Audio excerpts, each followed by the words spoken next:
Siyanibingelela nonke balaleli nani babukeli egameni likaJesu Kristu oyinkosi nomsindisi ezimpilweni zethu. Siyanxusa kuzo zonke izindawo zomhlaba enilalele kuzo ukuba nithathe amabhayibheli enu njengamanje nilalele ivangeli lombuso wezulu lapho sishumayela khona ukuphenduka nokuthethelelwa kwezono nokubhabhadiswa egameni likaJesu Kristu oyinkosi nomsindisi ezimpilweni zethu.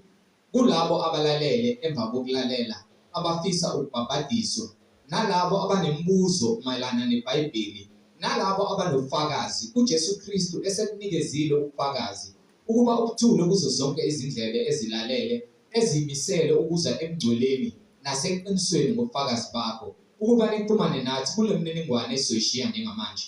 Ngizoqala nge-email address ethi izwilenkosi.jesuchristu@gmail.com izwilenkosi.jesuchristu@gmail.com noma i-cellphone number noma i-WhatsApp number la ningakwazi ukuxhumana nathi khona ethi 066 566 9245 066 566 9245. Izintumayelo nezimfundiso ziyatholakala zonke ku-YouTube lapho ungahlala khona phansi uphethe iBhayibheli lakho ulalelisise uhlolisise kube ngabe lokho okuzwayo ufundiswa khona kushunyayezwa khona kuyafakazelwa yini imibhalo engcwele. Ku-YouTube uzosearcha uthi izwi lenkosi uJesu Kristu, izwi lenkosi uJesu Kristu. Ungakhohlwa ukusubscribe, ungakhohlwa futhi nokupressa i-notification button ukuze ngaso sonke isikhathi uzoyithola izimfundiso ezingcwele ezisiholela eqinisweni ngaso sonke isikhathi lapho zi-uploadwa khona. Ungakhohlwa nokusharisha i-link nabo bonke abantu obaziyo, ikakhulukazi labo ohlanganyela nabo kwinhlanganyelo yenu ngaso sonke isikhathi lapho nidumisa khona nithi niyafakazelana ngezimfundiso zenu ukuthi uJesu Kristu uyinkosi nomsindisi, ukuze wonke umuntu omaziyo ozohlolisisa imfundiso ngokwembhalo engcwele izwi lenkosi uJesu Kristu. So ku-YouTube sharisha i-link nabo bonke abantu obaziyo, izwi lenkosi uJesu Kristu, izwi lenkosi uJesu Kristu. Ake sigobise amakhanda, sivala amehlo, sibonge ubaba wethu osezulwini ngalesikhathi samanje. Baba wethu osezulwini, malingcoliswe igama lakho, umbuso wakho mawufike, intando yakho mayenziwe emhlabeni njengasezulwini. Usiphe namhlanje isinkwa sethu semihla ngemihla, usithethelele amacala ethu njengoba nathi sibathethelela bonke abasonayo. Ungasingenise ekulingweni, kepha usindise kokubi, ngokuba umbuso ungowakho namandla nenkazimulo kuze kube phakade. Amen. Bazalwane nani balaleli, yamukelani umfowethu uMhlengi Zondi ozobe sihola ngokwefihlakalo yemibhalo umoya ongcwele ekhazimulisa isibani sezwe uJesu Kristu yena yedwa oyinkosi nomsindisi. Sheshisani nithatha amabhayibheli sihambisane sonke ebungcweleni. Amen. Amen. Siyabingelela lonke bazalwane egameni lenkosi uJesu Kristu nelimandla onke. Leli izwi lenkosi uJesu Kristu lapho khona sihlola imibhalo, siveza ubuhle kaNkulunkulu, sifakaza ngamandla kaNkulunkulu, sithula ubufakazi ngamandla kaNkulunkulu. Konke esikwenzayo sikwenza siphakamisa igama likaJesu Kristu. Izwi lenkosi uJesu Kristu akulona ibandla lami, akulona ibandla likamuntu, elikaJesu. Lo okholwayo njengokusho kwemibhalo esiswini sakhe kuyagobhoza imifula yamanzi, ukuba yilowo nalowo okholwayo egameni likaJesu Kristu uyakwamukeliswa isiphiko sikaMoya oNgcwele. Asikholwa ukuba sihlale ezonweni zethu, kepha sikholelwa ukuba sisindiswe, sisuswe ebubini bemisebenzi yenyama esiphila kuyo. Manje na-ke simi sithula ubufakazi simbonga uNkulunkulu ukuba yena yedwa muhle futhi uyakhazimula. Uthi uDavide kwincwadi yamaHubo sehluko 103 kusukela kuverse 1 uma ezikhulumela uDavide ngokwesiprofetho sehluko 103 verse 1 Mbonge uJehova mphefumulo wami. Mbonge uJehova mphefumulo wami. Konke okuphakathi kwami. Nakho konke okuphakathi kwami. Kusho angimbongi uJehova ngomlomo kuphela. Angimbongi uJehova ngezinyawo. Ngibonga uJehova ngomphefumulo wami, nenhliziyo yami, namalunga ami onke omzimba. Konke okuphakathi kwami makubonge igama lakhe. Makubonge igama likaJehova lona lodwa elingcwele. Mbonge uJehova mphefumulo wami. Mbonge uJehova mphefumulo wami. Ungakhohlwa imisebenzi yonke yakhe yomusa. Imisebenzi kaJehova yomusa ukuthi nje wadala umuntu, wamenza ukuthi umuntu angakontrola uJehova ngenkani. Kepha umuntu abesemhlabeni kaJehova bese ethola izwi likaJehova. Okuwumusa ukuthola izwi likaJehova bese uphile ngezwi. Ungekona kuphela lokho uJehova wayesakwakhela umhlaba, wakufakela izitshalo nezithelo, wakubekela inyama, wakubekela lonke uhlobo lwento ongayidla ukuze ke ngokudla kwakho ubonge uJehova ukuba yena noma sophumile endleleni uJehova ngenxa kaDavide wona wangena esonweni wahlala emanyaleni, kepha yena uthi lapho khona sowonile yena phinda kubuyisela endleleni ngomusa ngokuba awuzibuyeli wena esonweni. Uthumela izinceku zakhe ukuba zibuyisele abantu endleleni. Uthumela abapostoli, abaprofeti, nabavangeli, abafundisi, nabelusi. So umpostoli uzofakaza ngoJesu bese azomisa ibandla ukuthi kufanele lihambe kanjani ibandla. Bese kuvuka abelusi lapho khona ke esekhulumile umpostoli nabaprofeti bese kuba khona abelusi. Ngesikhathi esidala sika Moses wayewumelusi nakepha umprofeti, kepha khona etempeleni abapristi ababengabelusi nabo. Ukuba yonke into ibona babema ngesabatha bese bemva kwalokho banika abantu umthetho njalo ngesabatha abapristi babenza lowo msebenzi. Benza imihlatshelo, benza zonke izinto ezikhombisa ukuthi ibona baqaphele ibandla. So manje uNkulunkulu ke usesenzele umusa ukuba levangeli lingasanikwa abantu abathize kuphela, kepha wonke umuntu.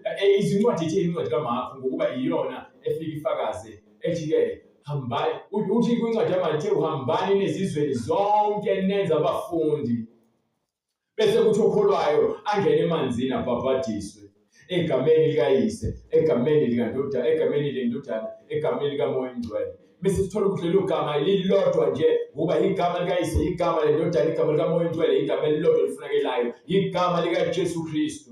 Bese ke athi kuMarku bese khuluma nabo uJesu futhi ebathumela ke esenzela abantu bonke umusa, ukuba nomusa lo asizikhetheli wona, sikhethiwe ukuba siyabe sasamukele lo musa lo.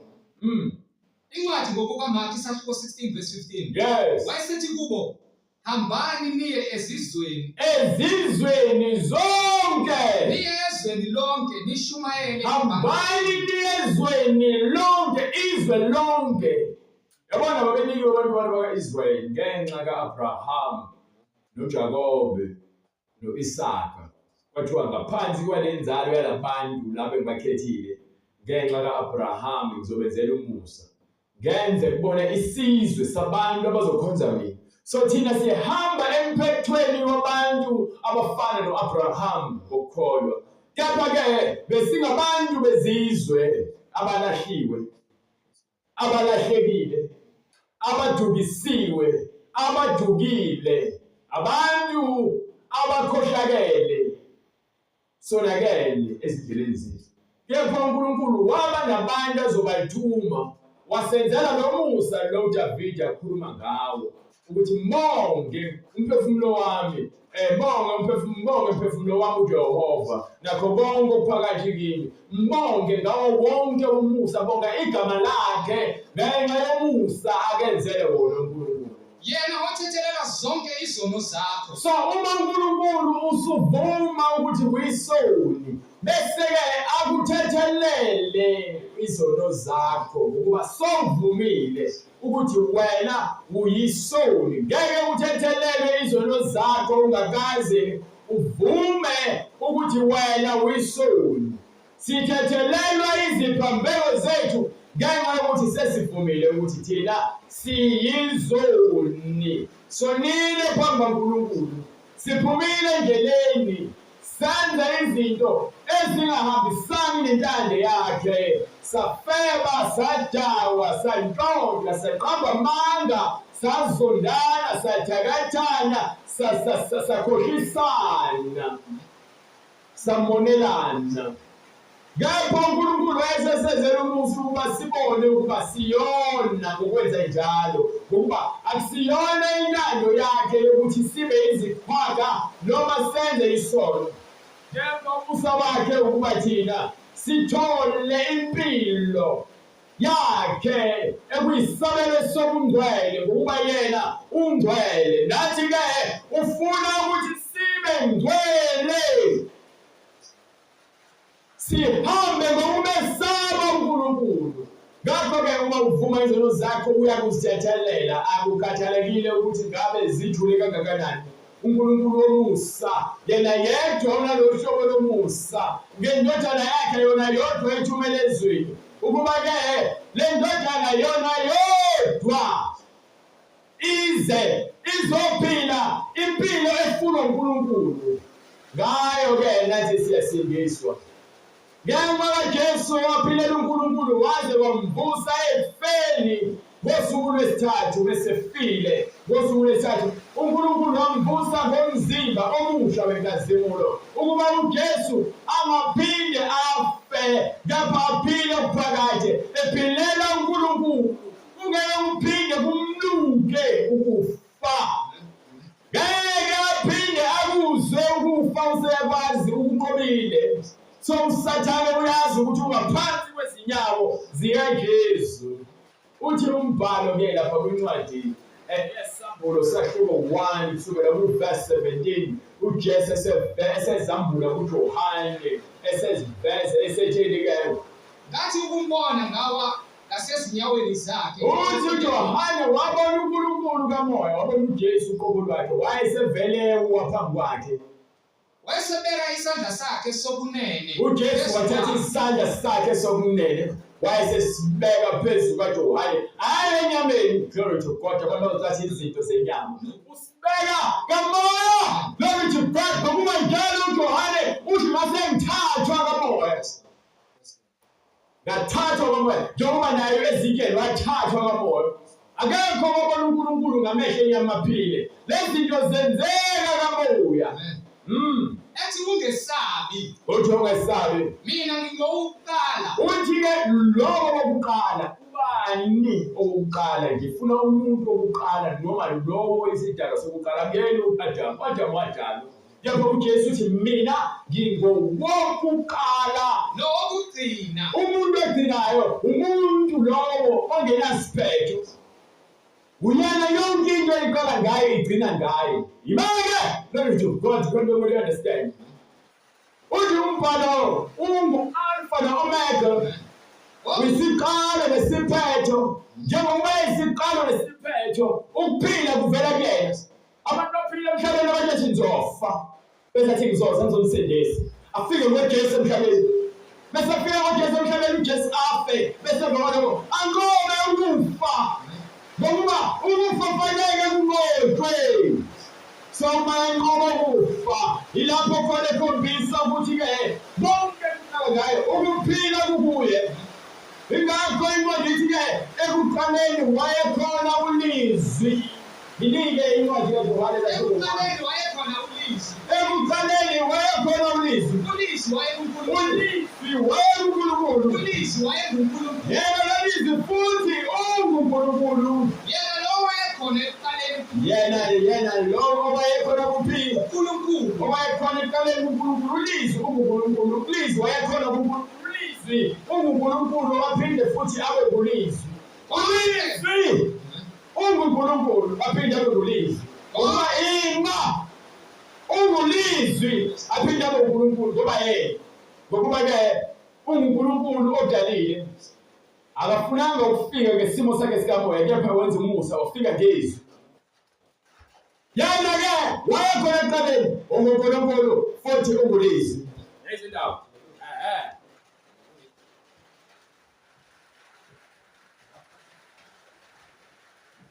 Yena lowo owayekhona kuNkulunkulu.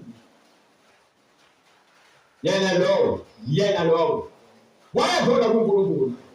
Yena lo wayekhona ekuqaleni kuNkulunkulu. Wayekhona kuphini kuNkulunkulu. ekuqaleni. So manje mina-ke lapha kwincwadi yesihambelo sahluko 1:18 utheni-ke Nophilayo.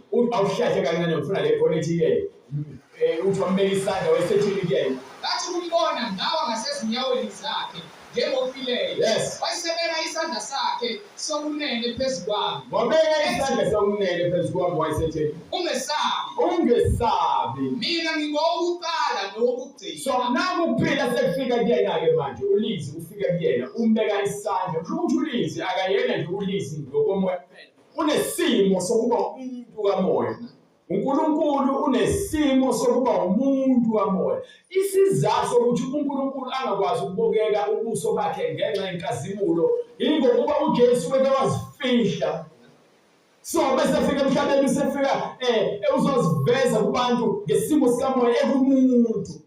Bese fika emva kwalabo bantu labo bakholwayo babuthelane kuyena. Bakholwe imisebenzi yakhe nemfundiso yakhe bese emva kwalokho ngosuku lokuthi akhashele uJudas Iscariot bamkhaphele bayombethela ngosuku olulandelayo bamfaka esiphambanweni bese uqeda ukumlengisa afe kufe inyama ngokuba uthi mina ngisiqala nesiphetho. Nophilayo. Uthi lo bephila manje uyaphila wayefile Bheka. bheka Sengingophilayo. manje ngiyaphila Kuze kube phakade. ngiphila kuze kube phakade. Ngiphila kuze kube phakade. Ngiphila kuze kube phakade. Asekho kufa uJesu ayophinde futhi akuze ngokuba unqabile ukufa. Manje-ke isikweletu sisenawe wemuntu futhi galelwe yisikweletu wemuntu. Futhi nginezithuthulelo zokufa. Manje-ke lokho-ke onqobe ukufa usephethe okhiye usebaphethe okhiye Zokufa neHades. ngokuba yena-ke wahamba wolanda iningi izahluthulelo. Yini izahluthulelo? Asike sifunde sihlaziyela. uJesu ufile ngokwenyama waphuma umphefumulo kuyena wahamba waya kuphi ethuneni. Mafika ethuneni weshumayela kuthiwa imimoya eyayikoshiwe. Yena ngenxa yokuthi akukho okusolekayo ngaye ungcwele wafika wabuya ukwahlulela izahluthulelo ukuphila okuphakade. So uma ephethe izahluthulelo uphethe ukuphila okuphakade ulande ukuphila esihogweni ekufeni nokulanda ukuphila. Akekho kwakwenza lokho ngaphandle kwakhe. uShamba kazange azakwenze lokho. Abantu abini ubuda akazange azakwenze lokho. Akekho ongakwenza lokho ngaphandle kwaJesu. Ngoba uJesu ungongolongolo. So ukuphila kuyena ngobe ukufa. Ukuba vele simele ukunqoba ukufa. Kubonakala ngalesikhathi lapho khona uNkulunkulu eqalekisa uAdam kwincwadi bayibiza ngencwadi kaGenesis. Uthi uma ngase umuntu elulele isandla sakhe athathe emthini wokuphila adle aphile okuphakade. Nangu uJesu ahamba ongena ekufeni lapha emlilweni. Afika ngene esihogweni lapha ekusho khona abantu yena afika abuye nokuphila. Ingakho esephile okuphakade. So le nto yakhulunywa uNkulunkulu ku-Adam ile nto kumele yenziwe u-Adam. Kepha wangakwazi ukuyenza yenziwe uJesu wakwazi ukuyenza. understand-ke ukuthi-ke uma thiwa uNkulunkulu unomusa usibekezelele ukuba singangeni ekufeni kepha singene kuphi ensindisweni singene ekuphileni okuphakade. Uthe uDavide kwincwadi yamahubo sahluko 103 verse 4, okhulula ukuphila kwami ekubhujisweni. ukhulula ukuphila kwabani kwami kwakho kuphile ekubhujisweni. So mekhuluma ngokuthi uphethe izahluthulelo azilande eHayidisi, lezi zahluthulelo lezi aziphethe izona lezi akhuluma ngazo uDavide. Ulandi usindise ini ukuphila kwami, mina ngaba ngikwazi ini ukuphila, ngoba ngazi ukuthi ngiyafa kupheleka la, kepha ngenxa kaJesu, ngenxa yokuthi manje uJesu uthiwa wafa wavuka, nami ngiyayifuna lo msindiso. Uma ukuthi uNkulunkulu awumazi futhi-ke awukaze uzwe ngaye lento kwani izoba yinhle, kepha uzokwazi ukuthi ukhona uNkulunkulu odala izulu nomhlaba. Uma ukuthi uyakholwa kepha lemfihlakalo awuyazi, okusho ukuthi wena uphilela ulutho. Mawufa usuyaphakade esobweni ngokuba yini unqabe ukuphila okuphakade, wakhetha inkolo yasemhlabeni eholwa ngabantu beyohola ngezinkanuko zabo, bengafuni ukukhazimulisa uNkulunkulu, bekhazimulisana bodwa. Ukuba uJesu athi nina ninikana udumo nodwa, ninikana udumo nodwa. Ingakho vula amabandla niwaqambe ngamagama enu, niwaqambe ngezinto ezikhona eBhayibhelini, kepha uNkulunkulu akakaze akunike igunya lokuthi uqambe lapho ukuthi-ke i-Pentecostal, i-Baptist Church of Nazareth, i-Shembe Baptist, i-Catholic, i-Mzayoni, inini abantu enqambelo zozinto. uNkulunkulu mangakaze uzwe uthi yena ungcwele, nathi zifanele ukuthi sibe njani, sibe ngcwele. Why-ke wena ubona kubalulekile igama libandla, ingokuba yini vele ufundiswe kanjalo. Angikublame noma angikulahli ngalokho, kepha wazi ukuthi uma usonda ngenxa yegama lebandla awukholwa yizwi, ngokuba bonke abakholwa yizwi simoya munye kuphi ezwini, ngokuba sihamba kanye ngembhalo, asambi nge-uniform, asambi nge-shane, asambi ngokuhlobo, samba ngezwi. Izwi lenza ukuthi wena ube umfowethu kamoya, njengoba uJesu ethi lapha kwincwadi nginika incwadi yaMathewu sahluko 12 sukela kuverse 48. Kwase kufika uma kaJesu Maria, kufika abafowabo nodade wabo, bethi bazombiza uJesu, bazomphazamisa uJesu, uyafundisa uJesu-ke.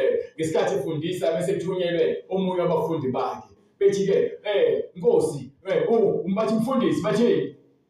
Yebo uJesu wathi bathini bebembiza brother? Omunye wathi kuye, bheka unyoko nabafowenu bemi ngaphandle. Bathi yena, bheka unyoko nabafowenu bami ngaphandle, befuna ukukhuluma nawe. Bafuna ukukhuluma nawe. Kepha waphendula wathi komtshelileyo. Wayesephendula uJesu lo otshele uJesu indaba yokuthi abantu bakuthi bayamfuna ngaphandle. Kubani umama? Ubuza uJesu ebuza uma wakhe, ungasho kanjani loyo muntu ubiza uma wakhe uthi uba uma wakhe? Nabafowethu ngobani na? Ubuza ukuthi obani ngempela, ubani uma wakho ngempela? Ubani umfowenu ngempela?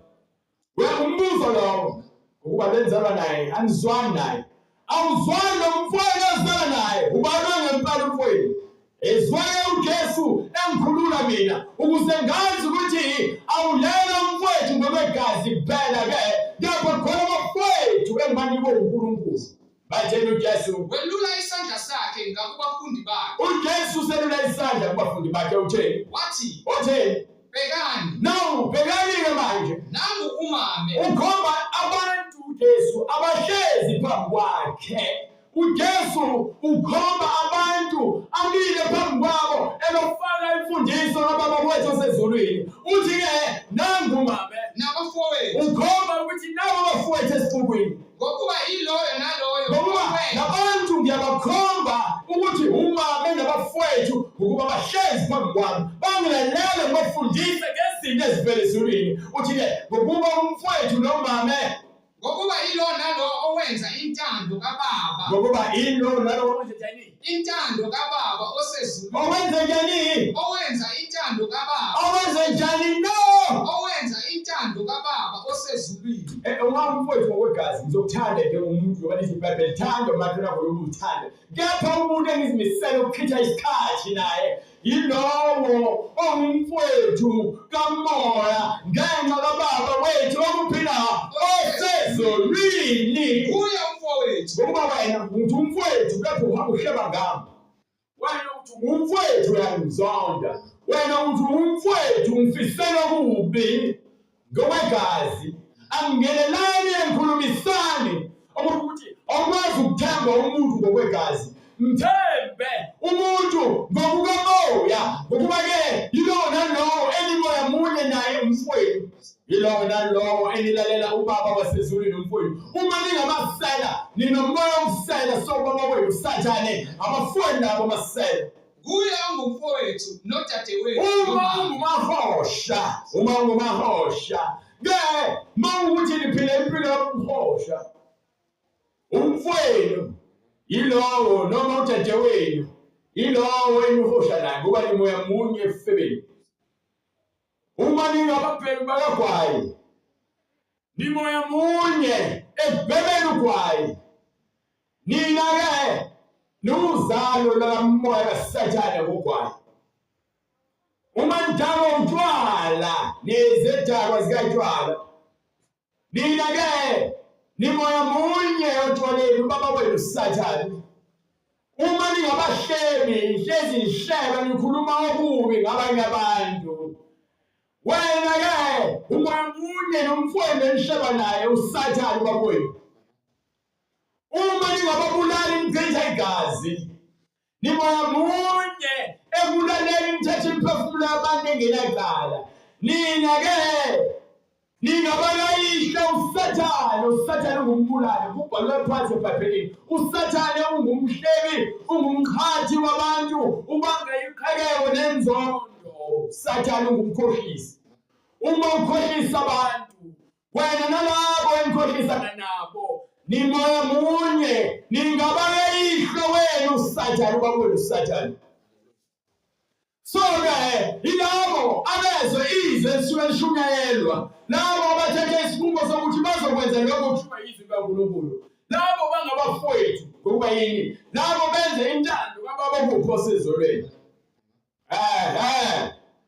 so inzondo ekasathane umona okasathane ubufebe obukasathane into zokufakelwa ezikasathane ukupenda izinzipho okasathane ukufaka amakiki okasathane abantu besilisa abalalanayo bakasathane abantu besifazane abalalanayo bakasathane-ke wonke umuntu othokozisa inyama yakhe ngesono usebenzela usathane othena umbhalo incwadi ngokuba Johane isahluko 7 verse 3 ngifuna lapho khona manje-ke ngifuna before uhambe lapho ngifuna nje uhambe ukhulume lento lesho eBhayibheli uthi-ke yilowo nalowo awenza intando kababa osezulwini uyena umfowethu ongumfowethu nodadewethu nomama so uma-ke ngikholwa mina-ke akusho ukuthi umuntu angakholwa manje ngimzonde ngokuba iBhayibheli lembopha lithi thanda umakhelwane wakho njengoba uzithanda okhulekela isitha sakho nalowo okuzondayo opha isitha sakho amanzi usize uma sihlakekile so iBhayibheli khona kunjalo lithi-ke masibe ukukhanya phakathi kwabantu thina abantu ezinye siyakholwa ngamazwi kaNkulunkulu azosifundisa ubuntu akuthengwa ngemali inhlonipho ayithengwa ngemali uthando oluthengiwe lwe-fake njengoba abantu befaka amashiya ama-fake bepende izinwele bezenze izinwele eziyi-fake so imisebenzi kasathane ibonakala ngokuthi ufuna ukugabisa nokuphakamisa inyama injabulo ngeke uzeyithenge ayithengwa injabulo ukuthula sinika wena uJesu okuqonda ukuthi-ke uma nginendawo yokuhlala uma-ke nginempahla zokugqoka uma nginokudla etafuleni uthi lokho kwanele. Ngoba uma-ke ngifuna ukudlulela kulokho-ke mina ngizolahlekelwa ukulunga kwami. Uthi funeni umbuso kaNkulunkulu nokulunga kwakhe. Bese kuthi zonke lezi zinto lezi abezizwe abazikhalukelayo nina ziyakunezelelwa phezu kwenu. Izwi esiphila ngalo uthi uJesu umoya ophilisayo, inyama ayinanzuzo. Ngakho-ke kuyakusiza ngani ukuthi uzuze izwe lonke bese ulahlekelwe ukuphila kwakho? Yini ongayinikela ukuhlenga umphefumulo wakho? Yini? Yena othethelela zonke izono zakho. Uthi uma-ke ethi owesifazane-ke eselethonyana utholakala ephila. Bese bathi-ke uMoses wathi akagqoshwa ngamathe. Wena uthini? Abasibe uJesu. Bese avela gobe abhale phansi engakwebhala nangazi. Emva kwesikhathi esebatshelile ukuthi-ke lokho ungenaso isono makube oqala ozothatha into aliphose umuntu wesifazane. Lithi iBhayibheli bonke baphuma nga-1 kusukela komdala kuze kuyovala komncane. Kuthe sekwenzakale njalo uJesu emva kwesikhathi wasesuma sebengasekho. Wayesethi-ke sifazane akekho yena ongimangalelayo baphi? Wayesethi owesifazane cha Nkosi akekho ongilahleyo. Wayesethi uJesu nami angikulahle. uthi uJesu-ke akasona akaqedi la uJesu. Uthi nguJesu izolo namhlanje naphakade. Uthi-ke angisoze ngakushiya. Nalowo wesifazane umtshela the same thing. Angisoze ngakulahla, hamba. Ungabe usona. Engathi abantu bayikhohlwa le ndaba le. Le ukuthi uJesu emva kwalokho ukhuluma ngolesifazane athi hamba ungabe usona. Abantu abayifani leyo. Thiwa phenduka bese uphendukile. Hamba phela ungabe usona. yena ubona yeka isono. Bese umamukela uJesu yeka isono. Yini ngakusiza ukuthi unamathele esonweni sokulazi iqiniso? Yini engakusiza ukuthi wena unamathele ekufeni sokulazi indlela ephileni? Uthembeni. Uthembeni uma uzithemba wena ngabe uyakwazi ukuthi ulonde ukuphila kwakho ungafe. Ngabe futhi uyakwazi ukuzithatha wena uzise ezulwini. Awukwazi ukuzithatha uzise ezulwini. Udinga uJesu Kristu ukuthi uwele ezulwini. Oyelapha zonke izifo zakho. uJesu uyena ukwelapha zonke izifo zakho zokona, izifo zakho zenyama, izono zakho zesono. uJesu uyazilapha. Glory to God, exceeding. Okhulula ukuphila kwakho ekubhujisweni. Athathe ukuphila kwakho akukhiphe faith. uJesu Kristu uyena kuphela namandla okuthi akhulula wena kuphi emanyaleni okuwo. Akhulule-ke ekudakeni akwenza ukuthi wena uhlukane ukuthi umthwalazo isono siyeke. Okukhalisa ngomusa Bese kuthi ngomusa wakhe nangokubele. akuphelise unesineke uNkulunkulu esikhulu. So uzumbhalo kephendukani yilowo nalowo apaphathiswe egameni likaJesu Kristu. Ukho ukuthethelelwa kwezifo. Khona-ke lokwangeliswe isiphiwo sikamoyingcwele Ngokuba isithembiso lesenu lesabantu. esabo bonke abakude Bonke inkosi uNkulunkulu wethu eyakubabiza. wafakaza nangamanye amazwi amaningi abayala baphelele. Sisindiseni kulesi sizukulwane esiphambene. Thatha-ke igxathu lokuthi wena ukhethe ukuphila ukwelekele ukufa.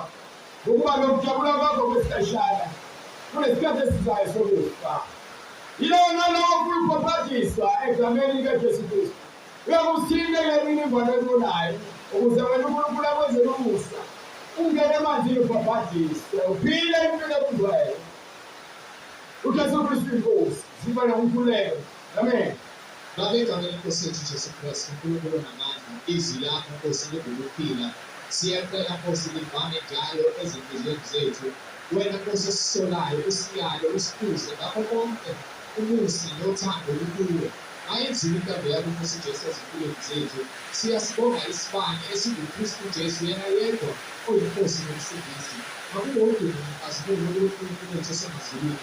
Egameni lakho elihle Nkosi Jesu manje naphakade. Amen.